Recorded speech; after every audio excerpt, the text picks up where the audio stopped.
नमस्कार मित्रों, ज्ञान विकास चैनल में आपका हार्दिक अभिनंदन है। इस वीडियो में राष्ट्र कवि रामधारी सिंह दिनकर द्वारा रचित कविता बुद्धदेव पर आधारित पाठ्य सामग्री तैयार की गई है, जो विशेषकर बीयू सेकेंड सेमेस्टर बीसीए पाठ्यक्रम के पठन पाठन में सहायक होगी।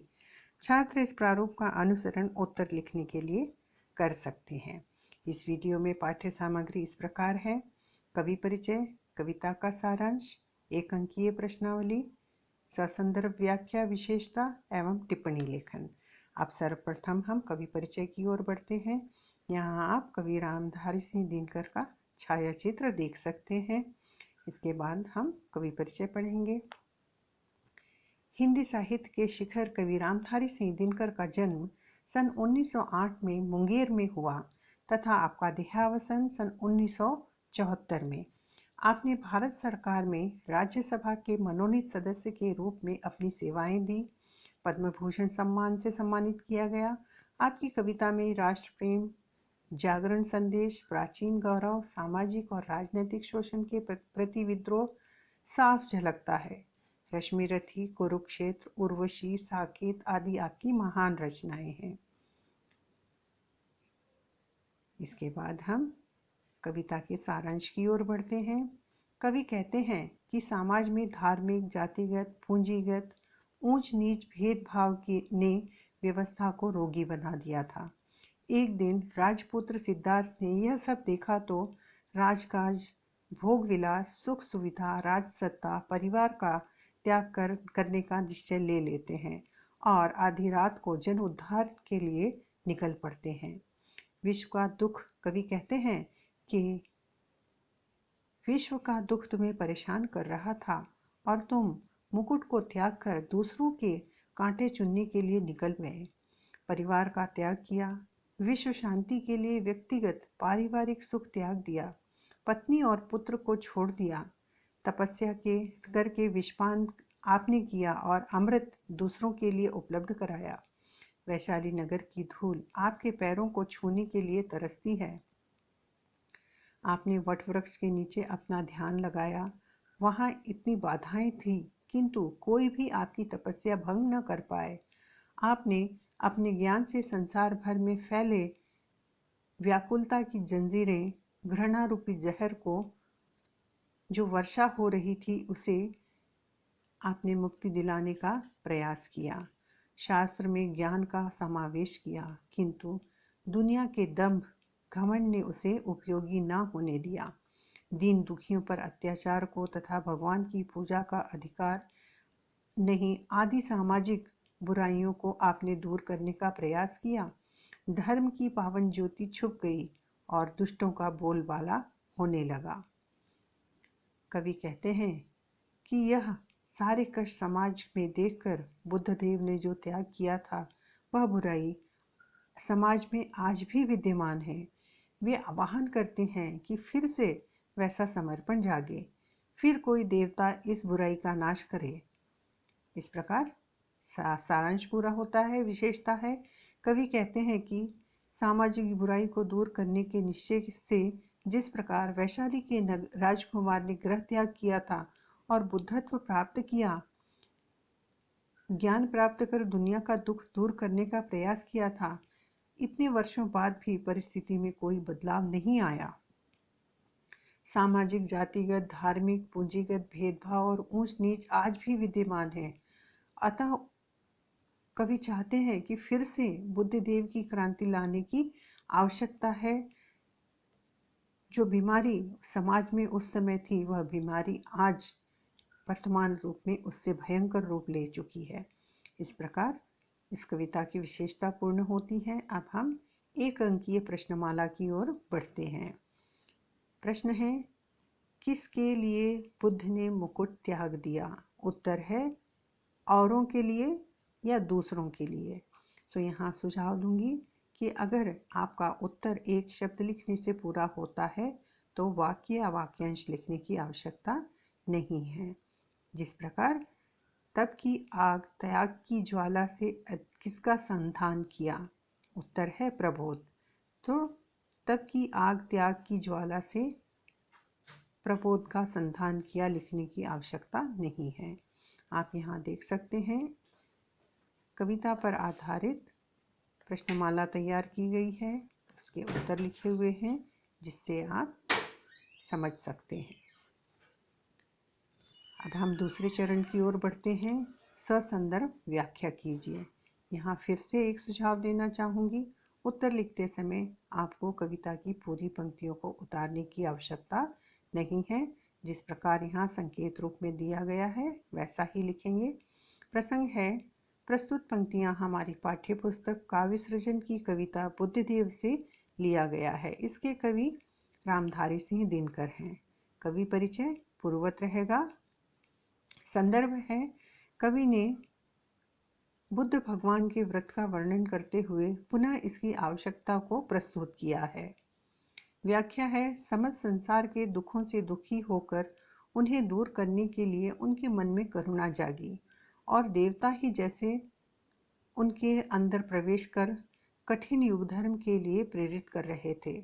दूसरों के दुख को दूर करने के लिए मुकुट, राजसत्ता त्याग दिया, कांटों के लिए कलियां न्यौछावर कर दिया और यौनावस्था में ही गृहस्थ जीवन, पत्नी और पुत्र को त्याग कर विश्व के दुख को दूर करने के लिए निकल पड़े। इस पद की विशेषता है, कवि कहते हैं कि सामाजिक बुराई को दूर करने के निश्चय से जिस प्रकार वैशाली के राजकुमार ने गृह त्याग दिया था और बुद्धत्व प्राप्त किया था, ज्ञान प्राप्त कर देश दुनिया का दुख दूर करने का प्रयास किया था, इतने वर्षों बाद भी परिस्थिति में कोई बदलाव नहीं आया है। सामाजिक, जातिगत, धार्मिक, पूंजीगत भेदभाव और ऊंच नीच आज भी विद्यमान है। अतः कवि चाहते हैं कि फिर से बुद्ध की क्रांति लाने की आवश्यकता है। अतः समाज में बदलाव की आवश्यकता आज भी है। दूसरा पद संकेत रूप में लिखेंगे। प्रसंग, कवि परिचय, संदर्भ पूर्ववत रहेंगे। व्याख्या है, तपस्या की आग और अपना व्यक्तिगत जीवन के त्याग से आपने महान ज्ञान प्राप्त किया। संधान में प्राप्त विष का पान आपने किया और अमृत विश्व को दान किया। आप जैसा महान मनुष्य के चरणों को वैशाली नगर की धूल छूने के लिए तरसती है। बोधि वृक्ष के नीचे जहां आप विराजमान हैं, वहां लताएं पुष्प बरसाती हैं, कोयल कुहुकती है। शास्त्रों के भार से दबी हुई धरती आपको खोज रही है। हर कोई आपके द्वारा उद्धार पाना चाहता है। इस प्रकार व्याख्या पूर्ण होती है और विशेषता पूर्ववत रहेगी पहले पद की तरह। तीसरे पद की ओर बढ़ते हैं जिसे आप संकेत रूप में लिखेंगे। प्रसंग, कवि परिचय, संदर्भ पूर्ववत रहेंगे। व्याख्या है, पूरे विश्व में व्याकुल मनुष्य तुम्हें ही बुला रहे हैं। सभ्य कहलाने वाला समाज में आज विष की वर्षा क्यों हो रही है? आज निर्वाण प्राप्ति के लिए हिंसा का पाठ पढ़ाया जा रहा है। शास्त्र रचना कर दंभ के कारण उसका ज्ञान उपयोग में नहीं लाया जा रहा है। शास्त्रों का ज्ञान छल करने के लिए प्रयोग हो रहा है। दीन दुखियों पर अत्याचार हो रहे हैं। आज गरीबों को पूजा पाठ का अधिकार नहीं है। क्या भगवान का भी समाज होता है? इस प्रकार कवि प्रश्न पूछ रहे हैं कि इन सामाजिक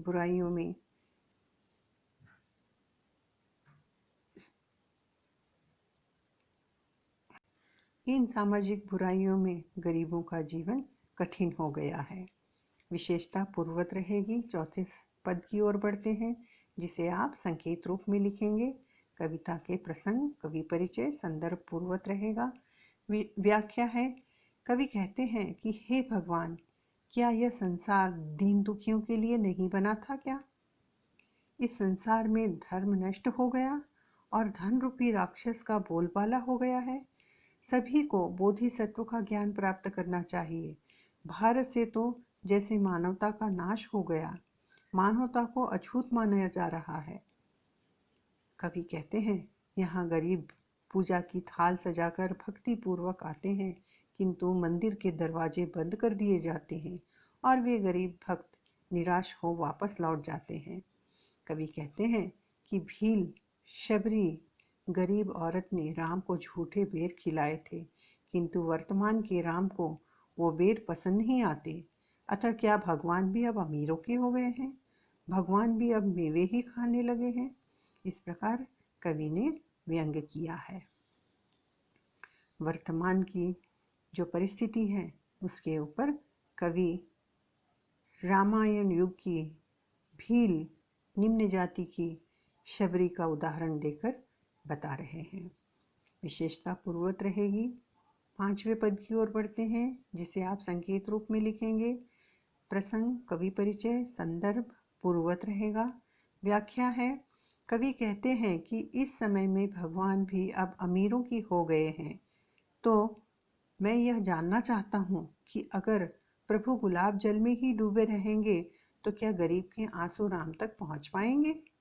क्या राम भक्तों का दुख दूर कर पाएंगे? गरीबों के आंसुओं रूपी जल में नहाए बगैर क्या वे नारायण कहे जाएंगे? अब गरीबों की रक्षा कैसे हो? भगवान तो अमीरों ने बंदी बना लिए हैं। कवि को यहाँ गरीबों के प्रति, दलितों के प्रति जो अत्याचार हो रहे हैं उससे व्यथित हैं और वे यही सवाल समाज से पूछते हैं। आगे कहते हैं, प्रभु गरीब, दुखी, हरिजन तुम्हें बुलाते हैं। घमंडी पूंजीपति हम पर अत्याचार करते हैं। हे बुद्धदेव, फिर से जागो, हम दीन दुखियों की रक्षा करो प्रभु। गौतम जागो और बोधिसत्व को फिर से जगा दो प्रभु। विशेषता है कि कवि बार बार भगवान बुद्ध का आह्वान कर रहे हैं और समाज में जो अत्याचार, जो बुराइयां फैली है उसे दूर करने का प्रयास कर रहे हैं, अपनी प्रार्थना कर रहे हैं। विशेषता पूर्ववत रहेगी। अब इस प्रकार कविता की ससंदर्भ व्याख्या, विशेषता पूर्ण होते हैं। अब हम टिप्पणी की ओर बढ़ें। उससे पहले मैं आपसे निवेदन करना चाहती हूँ कि यह वीडियो आपको कैसी लगी, इसे लाइक करें और अगर पसंद नहीं आती है या कुछ सुझाव देना चाहते हैं तो कमेंट बॉक्स में लिखिए।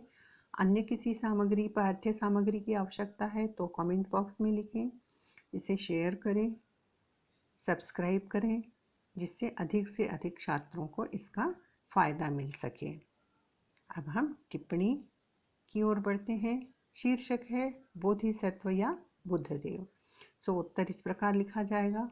उपरोक्त शीर्षक हमारी पाठ्य पुस्तक काव्य सृजन की कविता बुद्धदेव से लिया गया है, जिसके कवि रामधारी सिंह दिनकर हैं।